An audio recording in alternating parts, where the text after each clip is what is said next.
Amados hermanos, muy buenas noches.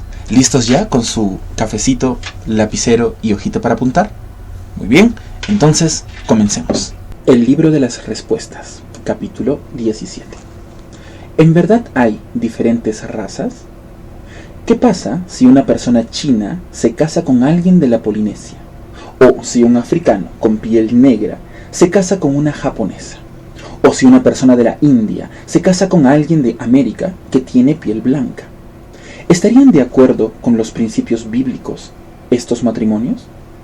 Hay bastantes cristianos que afirmarán que los matrimonios interraciales violan directamente los principios de Dios que están en la Biblia y que no se los debe permitir. Pero, ¿en verdad condena la palabra de Dios los matrimonios que mencionamos más arriba? ¿Existe tal cosa como el matrimonio interracial? Para responder estas preguntas, primero tenemos que entender qué nos enseña la Biblia y la ciencia sobre la raza. ¿Qué es lo que constituye una raza? En el siglo XVIII, antes de que se hiciera popular la evolución darwiniana, la mayoría de las personas, al hablar de raza, se refería a grupos como la raza inglesa, la raza irlandesa, etc. Pero todo esto cambió en 1859, cuando Charles Darwin publicó su libro sobre el origen de las especies por medio de la selección natural o la preservación de las razas favorecidas en la lucha por la vida. La evolución darwiniana fue, y aún lo es, inherentemente una filosofía racista que enseña que distintos grupos o razas de humanos evolucionaron en distintos momentos y a distinto ritmo, por lo que algunos grupos se parecen más que otros a sus simios ancestros. El famoso evolucionista Stephen Jay Gould afirmó: los argumentos biológicos para el racismo parecen haber sido comunes antes del 1859, pero aumentaron en orden de magnitud después de la aceptación de la teoría evolucionista. Los aborígenes australianos, por ejemplo, se consideraban como eslabones faltantes entre el ancestro simio y el resto de la humanidad. Como resultado, surgieron terribles prejuicios e injusticias hacia los aborígenes australianos. Ernst Haeckel, famoso por haber popularizado la ahora desacreditada idea de que la ontogenia recapitula la filogenia, afirmó: en el peldaño más bajo del desarrollo mental humano están los australianos. Algunas tribus de la Polinesia, los Bashmen o pigmeos del África, los Hotentotes y algunas tribus negras. Sin embargo, nada es más notable en este aspecto que algunas de las tribus más salvajes del sur de Asia y el este de África, que no tienen rastro alguno de los primeros fundamentos de toda civilización humana, de la vida en familia, del matrimonio. Viven juntos en rebaños o manadas, como si fueran simios. Las actitudes racistas alimentadas por el pensamiento evolucionista fueron mayormente responsables de que se exhibiera a un pigmeo africano junto con un orangután en una jaula en el zoológico de Bronx. De hecho, se creía que los pigmeos del Congo eran pequeñas criaturas simiescas como los elfos, que exhiben muchas características simiescas en sus cuerpos. Como resultado de la evolución darwiniana, muchos empezaron a pensar en términos de los distintos grupos humanos del mundo, como representantes de diferentes razas, pero dentro del contexto de la filosofía evolucionista. Por eso, hoy, tanta gente, de manera consciente o inconsciente, tienen firmes prejuicios en contra de ciertos grupos humanos. Sin embargo, todos los seres humanos de hoy se clasifican como Homo sapiens sapiens. Hoy, los científicos admiten que, biológicamente, hay en realidad solo una raza de humanos. Por ejemplo, un científico de la Convención por el Avance de la Ciencia de Atlanta afirmó: la raza es un concepto social que deriva principalmente de percepciones condicionadas por hechos de la historia registrada y no tiene realidad biológica básica. Al informar sobre investigaciones realizadas sobre el concepto de la raza, ABC News declaró: cada vez hay más científicos que encuentran que las diferencias que nos separan son culturales y no raciales. Incluso algunos dicen que la palabra raza tendría que ser descartada porque no tiene sentido ni significado. El artículo continúa diciendo: aceptamos la idea de raza porque es una forma cómoda y conveniente de etiquetar a las personas con frecuencia para suprimirlas. El ejemplo más atroz fue en la Alemania de Hitler. En el mundo sigue habiendo un prejuicio racial que es común. En un artículo del Journal of Counseling and Development, los investigadores argumentaban que el término raza básicamente está tan desprovisto de sentido que habría que descartarlo. Más recientemente, los que trabajan en el mapeo del genoma humano anunciaron que habían confeccionado un borrador de toda la secuencia del genoma humano, y los investigadores habían declarado que hay una única raza, la raza humana. Personalmente, debido a las influencias de la evolución darwiniana y los prejuicios que resultaron de ella, creo que todos, y en especial los cristianos, deberíamos abandonar la palabra raza. Podríamos referirnos más bien a los distintos grupos humanos del mundo. La Biblia ni siquiera usa la palabra raza en referencia a las personas, sino que describe a todos los seres humanos como de una sola sangre, Hechos 17:26. Esto, por supuesto, pone énfasis en que todos estamos emparentados, porque todos los humanos descendemos del primer hombre, de Adán, creado a imagen de Dios. El último Adán, Jesucristo, también se convirtió en descendiente de Adán. Todo descendiente de Adán puede ser salvo debido a nuestro pariente mutuo de sangre, Jesucristo, que murió y resucitó. Por eso el Evangelio se puede y se debe predicar a todas las tribus y naciones. Pregunta: ¿se puede usar la Biblia para justificar actitudes racistas? Surge la pregunta inevitable. Si la Biblia enseña que todos los seres humanos somos iguales, ¿dónde estaba la Iglesia en las épocas de la esclavitud y la segregación? ¿No condona la Biblia la condición de personas esclavas de otras? Tanto el Antiguo Testamento como el Nuevo, en la Biblia, mencionan a los esclavos y a la esclavitud. Así como pasa con todos los demás pasajes bíblicos, hay que entender estos términos en su contexto histórico-gramatical. El Dr. Walter Kaiser, expresidente del Seminario Teológico Gordon Conwell y estudioso del Antiguo Testamento, declara, cito: las leyes referidas a la esclavitud en el Antiguo Testamento parecen funcionar para moderar una práctica que funcionaba como forma de prestar dinero en el pueblo judío, o para manejar el problema de los prisioneros de guerra.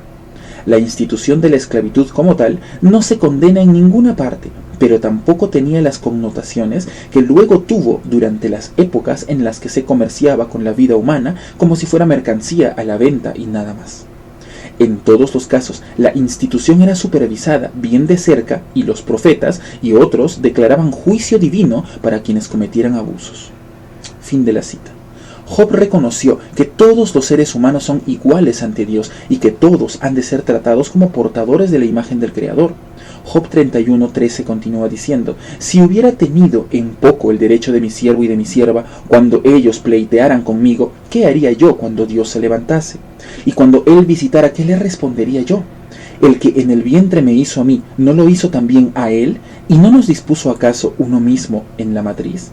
En su comentario a lo que Pablo observa sobre los esclavos en sus epístolas, Peter Davis escribe, cito: la Iglesia jamás adoptó una regla que mandara que los conversos tuvieran que dejar ir a sus esclavos. Los cristianos no estaban bajo la ley sino bajo la gracia. Leemos, aún así, en la literatura del siglo II y también de tiempos posteriores, que muchos amos, al convertirse, liberaban a sus esclavos. En realidad, es difícil llamar esclavo a alguien durante la semana y luego tratarlo como hermano o hermana en la iglesia. Más tarde o más temprano, las implicancias del reino que vivían en la iglesia iban filtrándose hasta ser parte de la conducta de los amos durante la semana. Pablo finalmente sí creó una revolución, pero no desde afuera, sino desde adentro, en la que el corazón cambiado producía una conducta cambiada y por lo tanto, en última instancia, todo eso produjo un cambio social. Fue un cambio que se dio donde quiera que se expresara el reino de Dios por medio de la iglesia, al punto que el mundo pudo ver que la fe en Cristo era realmente la transformación de la persona toda. Los que viven la fe cristiana de manera consistente ven que la esclavitud obligada de otro ser humano se opone a la enseñanza bíblica de que todos los humanos hemos sido creados a imagen de Dios y que, ante Él, estamos todos en la misma posición. De hecho, los más ardientes abolicionistas de los últimos siglos fueron cristianos bíblicos. John Wesley, Granville Sharp, William Wilberforce, Jonathan Edwards, Thomas Clarkson predicaron contra los males de la esclavitud y trabajaron por la abolición del comercio de esclavos en Inglaterra y en los Estados Unidos. Harriet Beecher Stowe transmitió este mensaje en su famosa novela La cabaña del tío Tom. Y por supuesto, ¿quién podría olvidar el cambio del más famoso comerciante de esclavos, cuyo nombre es John Newton, quien fue además el autor del himno Amazing Grace, conocido en español como Sublime Gracia? John Newton, después de convertirse al cristianismo, se hizo evolucionista y abrazó la verdad de las Escrituras. Hay, sin embargo, personas que creen que tiene que haber distintas razas de personas, porque parece haber diferencias muy importantes entre distintos grupos, como el color de la piel o la forma de los ojos. La verdad es que estas características raciales no son más que variaciones menores entre grupos de seres humanos. Si uno tomara a dos personas cualesquiera de cualquier parte del mundo, hallará lo que hallaron los científicos. Las diferencias básicas genéticas entre estas dos personas serían en general de un 0.2% aproximadamente, aunque provinieran del mismo grupo. Ahora, esas características raciales que algunos ven como diferencias importantes solo representan una variación biológica humana del 0.012%. El Dr. Harold Page Freeman, ejecutivo principal, presidente y director de cirugía del Hospital North General of Manhattan, reitera: si pregunta a usted qué porcentaje de sus genes se reflejan en su aspecto exterior, la base sobre la que se apoya la afirmación de la existencia de razas, la respuesta parecería estar en el registro del 0.01%. En otras palabras, las así llamadas diferencias raciales son absolutamente triviales. En general, hay más variación dentro de cualquier grupo de la que existe entre un grupo y otro. Si una persona blanca busca un donante de tejidos para un trasplante, por ejemplo, tal vez el mejor donante pudiera ser alguien de piel negra, y viceversa. ABC News afirma: lo que muestran los hechos es que hay diferencias entre nosotros, pero que surgen de la cultura y no de la raza. La única razón por la que muchos piensan que esas diferencias son importantes es porque crecieron en una cultura que les enseñó a ver las diferencias de ese modo. El Dr. Douglas Wallace, profesor de genética molecular en la Facultad de Medicina de la Universidad Emory de Atlanta, declaró: los criterios que usa la gente para hablar de razas se basan enteramente en características externas, que reconocemos porque así hemos sido programados. Si la Biblia enseña, y la ciencia confirma, que todos pertenecemos a la misma raza humana y todos estamos emparentados al ser descendientes de Adán, ¿por qué hay diferencias aparentemente tan grandes entre las personas? La respuesta, una vez más, proviene del entendimiento de la ciencia informada bíblicamente. El color de la piel. Cuando Jesús dijo: dejad a los niños y no les impidáis venir a mí, porque de los tales es el reino de los cielos, esto es Mateo 19:14, no hizo distinción en cuanto al color de la piel. De hecho, los científicos han descubierto que la diferencia en los colores de la piel es simplemente un pigmento llamado melanina. Hay dos formas principales de melanina: eumelanina, marrón o negra, y feomelanina, roja o amarilla. Se combinan para dar el tono de piel que tenemos en particular. La melanina es producida por los melanocitos, células que hay en la capa más profunda de la epidermis. No importa qué color de piel tengamos, todos contamos con igual concentración aproximada de melanocitos en nuestro cuerpo. Los melanocitos insertan melanina en los melanosomas, que transfieren la melanina a otras células de la piel, capaces de dividirse principalmente en la capa más profunda de la epidermis. A eso le llamamos células madre.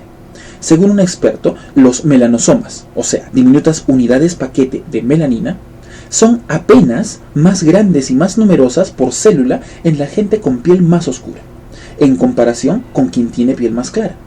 Tampoco se degradan con tanta facilidad y se dispersan en mayor grado hacia las células adyacentes. En las células madre, el pigmento cumple su función al formar un pequeño paraguas oscuro sobre cada núcleo. La melanina protege a las células de la epidermis del daño causado por la luz del sol. Quien tiene piel muy blanca pierde gran parte del pigmento después de que se dividen esas células, y las hijas de esas células pasan hacia la epidermis superior para formar la capa muerta de la superficie. Los genetistas han hallado que entre 4 y 6 genes, cada uno con muchos alelos, o sea, variaciones, controlan la cantidad y tipo de melanina producida. Debido a esto, existe una amplia variedad de tonos de piel.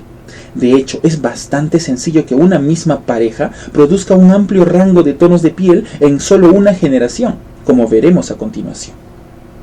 La herencia. El ADN, ácido desoxirribonucleico, es la molécula de la herencia que los hijos reciben de sus padres. En los humanos, el hijo hereda 23 cromosomas de cada progenitor. El padre dona 23 a través del esperma y la madre 23 a través del óvulo. En el momento de la concepción, estos cromosomas se unen para formar una combinación particular de ADN y controlan gran parte de lo que hace que ese niño sea único. Cada par de cromosomas contiene cientos de genes que regulan el desarrollo físico del hijo. Observemos que en la concepción no se genera nueva información genética, sino una nueva combinación de información genética ya existente. El simple ejercicio de grilla de Punnett muestra que si cada uno de los padres tiene piel de color tostado, las combinaciones que podrían producir darán una amplia variedad de tonos de piel en tan solo una generación. Basándonos en los colores de piel que vemos hoy, podemos inferir que lo más probable es que Adán y Eva tuvieran piel de color tostado. Sus hijos y nietos podrían haber tenido desde piel muy clara hasta piel muy oscura. Nadie tiene en realidad piel roja, amarilla o negra. Todos tenemos el mismo color en tonos variados. Todos tenemos los mismos pigmentos. Es solo que nuestros cuerpos contienen combinaciones diferentes de esos pigmentos. La melanina también determina el color de los ojos. Si el iris tiene más melanina, serán marrón. Si tiene poca melanina, será azul. El color azul de los ojos azules es resultado de la forma en que la luz se dispersa al reflejarse en la delgada capa de melanina de color marrón. El color del cabello también se ve influido por la producción de melanina. El cabello marrón a negro resulta de mayor producción de melanina, en tanto que el cabello claro es resultado de una menor producción de melanina. Los que son pelirrojos tienen una mutación en un gen que causa mayor proporción de la producción de la forma rojiza de la melanina, conocida como feomelanina. El ADN también controla la forma básica de nuestros ojos. Las personas cuyo ADN codifica para que haya una capa extra de tejido adiposo alrededor de los ojos tienen ojos almendrados. Es común entre los grupos asiáticos. Todos los grupos tienen tejido adiposo alrededor de los ojos. Es solo que algunos tienen más y otros menos. Hasta aquí la lectura del capítulo 17 de El libro de las respuestas. La próxima semana continuamos con la segunda y final parte de este muy interesante capítulo. Amigos, este fue nuestro capítulo de hoy. Nos vemos la próxima semana con el siguiente capítulo. Me despido deseando en su vida bendición. Adiós.